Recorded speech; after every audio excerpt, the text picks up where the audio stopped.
share to you a story. Di ba when you apply for a job, okay, for the youth here, kanang mga bagong fresh graduate, ang una kitang utanon sa inyo na when you apply for a job is what are your strengths? What are your weaknesses? Na ako mahiki ko ana. Ano? Because I have ang akong secret is na ko digo. Actually, gayno akong script. So in a job interview, the employer asks the applicant. So ingon ang employer, nangutan na siya. What can you contribute to our company? Unsa man ang imong ma-contribute sa atong company? And then the applicant responded, naadyo na amutan, sir. Have you experienced na there was one time ba nagpa-fuel ko niya gadali ko, hapit ako malate. Nga dapat magpa-fuel, di ba? Dapat magbuhat na sila sa ilang OR. So this time wala pa naghimog OR niya. I was on a rush. So ingon ko nga sir, magkuan ko sa OR, sus gadali gud ko. Sus pagana dayon to tanon bitaw din ka. Sir, unsa may ngalan sa ibutang sa OR, sir? Esling trade. Unsa man na sir kanang sir? As in, kanang bitaw malangay na hinoon. So one time there was this guy who was so hungry, gutom kay siya. He went to the restaurant to eat. The waiter greeted him and said, "Can you give me a glass of water first?" And then the waiter said, "Yes, sir. But do you want mineral water, distilled water, ice water, hot water, or tap water?" And then the guy replied, "Mineral water will do." And he was given the menu.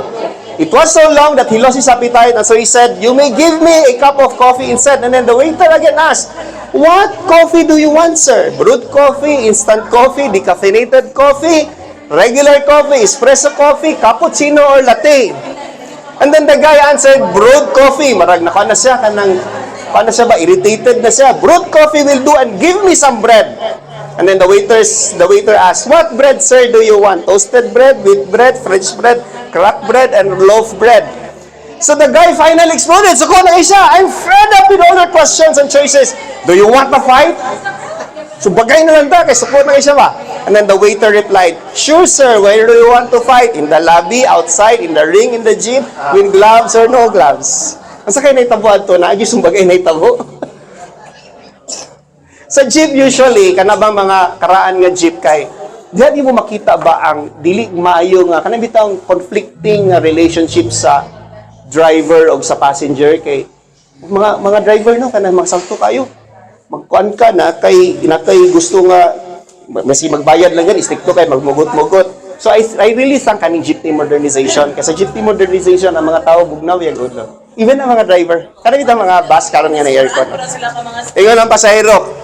Mao pa ning daan sa katupang mga jeep pa kay tungod siguro na sa kainit mo nang stricto kay tanan driver ug pasahero. Ingon ang pasahero, "Plete ingon ang driver, "Asa man gikan day?"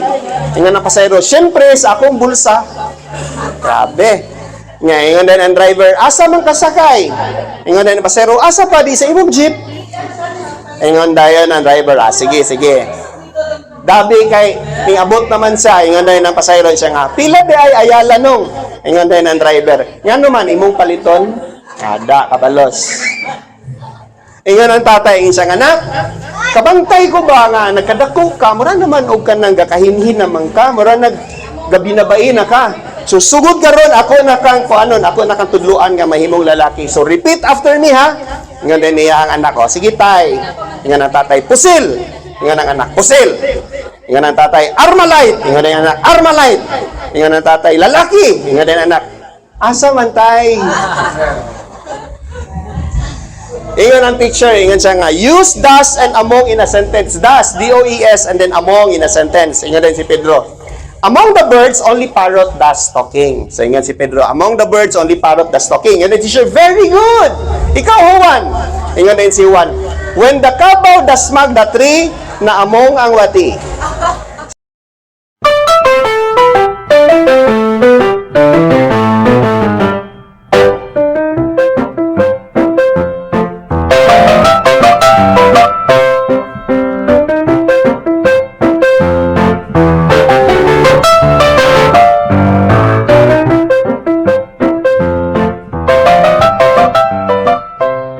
To share to you a story. Di ba when you apply for a job, okay, for the youth here, kanang mga bagong fresh graduate, ang una kitang utanon sa inyo na when you apply for a job is what are your strengths?